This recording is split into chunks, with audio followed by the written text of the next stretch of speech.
गुरुर्ब्रह्मा गुरुर्विष्णु गुरुर्देवो महेश्वरा गुरुर्साक्षात् परब्रह्म तस्मै श्री गुरुवे नमः। मैं अपने गुरुदेव महादेव के चरणों में कोटि कोटि प्रणाम करती हूँ।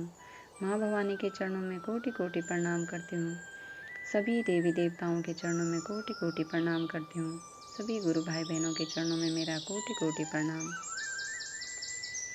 आज हम सुनेंगे शिव पुराण के रुद्र संहिता द्वितीय खंड में से सती को शिव से वर की प्राप्ति तथा भगवान शिव का ब्रह्मा जी को दक्ष के पास भेजकर सती का वरण करना। ब्रह्मा जी कहते हैं, मुने, उधर सती ने अश्विन मास के शुक्ल पक्ष की अष्टमी तिथि को उपवास करके भक्ति भाव से सर्वेश्वर शिव का पूजन किया। इस प्रकार नंदा व्रत पूर्ण होने पर नवमी तिथि को दिन में ध्यान मग्न हुई सती को भगवान शिव ने प्रत्यक्ष दर्शन दिया। उनका श्री विग्रह सर्वांग सुंदर एवं गौर वर्ण का था। उनके 5 मुख थे और प्रत्येक मुख में 3-3 नेत्र थे। भारत देश में चंद्रमा शोभा दे रहा था। उनका चित्त प्रसन्न था और कंठ में नील चिन्ह दृष्टिगोचर होता था।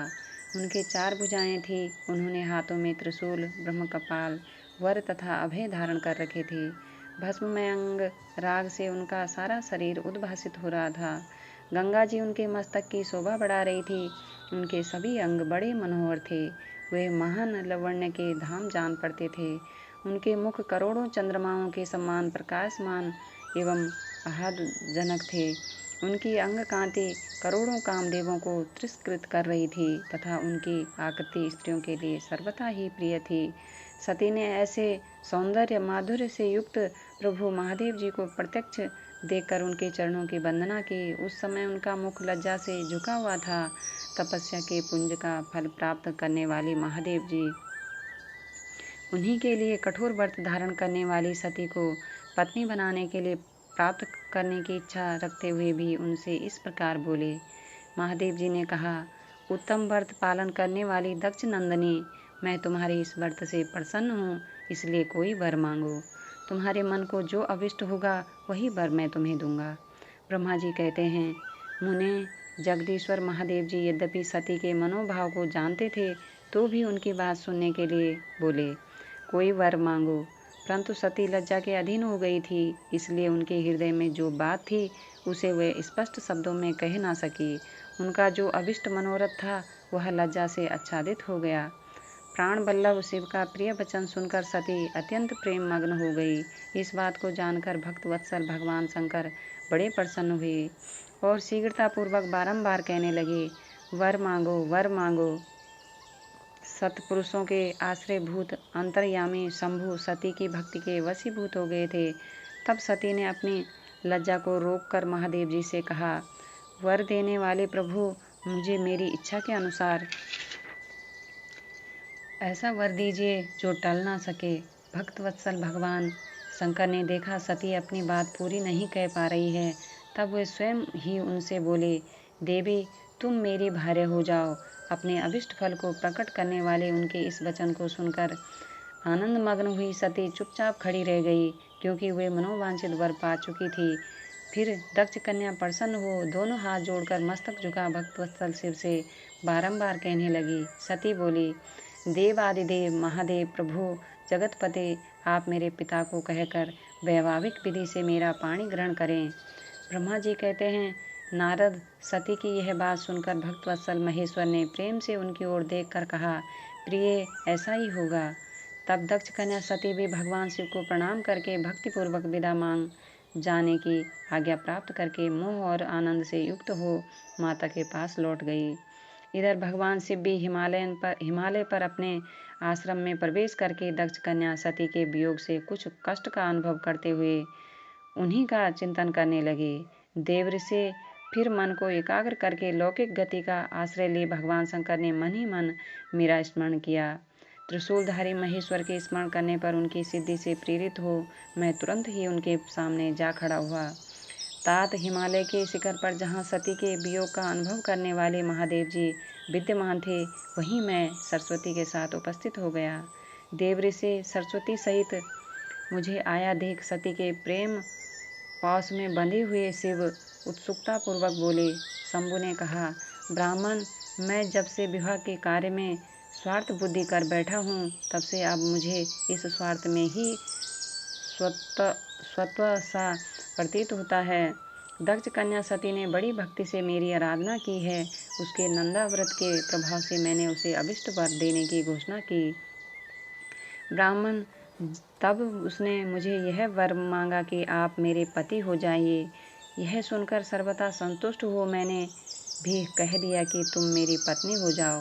तब दक्षायणी सती मुझसे बोली, जगतपति, आप मेरे पिता को सूचित करके वैवाहिक विधि से मुझे ग्रहण करें।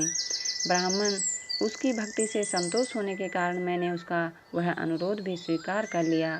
विधातः तब सती अपनी माता के घर चली गई और मैं यहाँ चला आया। इसलिए अब तुम मेरी आज्ञा से दक्ष के घर जाओ और ऐसा यत्न करो जिससे प्रजापति दक्ष शीघ्र ही मुझे अपनी कन्या का दान कर दें। उनके इस प्रकार आज्ञा देने पर मैं कृतकृत्य और प्रसन्न हो गया तथा उन भक्तवत्सल विश्वनाथ से इस प्रकार बोला।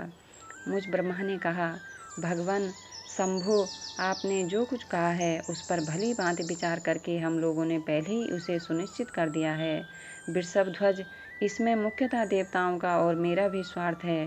दक्ष स्वयं ही आपको अपनी पुत्री प्रदान करेंगे, किंतु आपकी आज्ञा से मैं भी उनके सामने आपका संदेश कह दूंगा।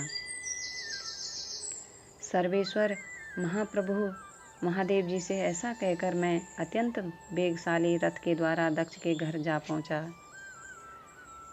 नारद जी ने पूछा, वक्ताओं में श्रेष्ठ महाभाग विधाता बताइए, जब सती घर पर लौट कर आई तब दक्ष ने उनके लिए क्या किया? ब्रह्मा जी ने कहा, तपस्या करके मनोवांछित वर पाकर सती जब घर को लौट गई तब वहाँ उन्होंने माता पिता को प्रणाम किया। सती ने अपनी सखी के द्वारा माता पिता को तपस्या संबंधी सब समाचार कहलवाया। सखी ने यह भी सूचित किया कि सती को महेश्वर से वर की प्राप्ति हुई है। वे सती की भक्ति से बहुत संतुष्ट हुए हैं। सखी के मुँह से सारा वृतांत सुनकर माता पिता को बड़ा आनंद प्राप्त हुआ और उन्होंने महान उत्सव किया। उदारचेता दक्ष और महानास्विनी वीरनी ने ब्राह्मणों को उनकी इच्छा के अनुसार द्रव्य दिया तथा अनन्य अंधों और दीनों को भी धन बांटा। प्रसन्नता बढ़ाने वाली अपनी पुत्री को हृदय से लगाकर माता वीरणी ने उसका मस्तक सूंघा और आनंद मग्न होकर उसकी बारंबार प्रशंसा की। तदंतर कुछ काल व्यतीत होने पर धर्मज्ञों में श्रेष्ठ दक्ष इस चिंता में पड़े कि मैं अपनी इस पुत्री का विवाह भगवान शंकर के साथ किस तरह करूं। महादेव जी प्रसन्न होकर आए थे, पर वे तो चले गए। अब मेरी पुत्री के लिए वे फिर कैसे यहाँ आएंगे? यदि किसी को शीघ्र ही भगवान शिव के निकट भेजा जाए तो यह भी उचित नहीं जान पड़ता, क्योंकि यदि वे इस तरह अनुरोध करने पर भी मेरी पुत्री को ग्रहण ना करें तो मेरी याचना निष्फल हो जाएगी।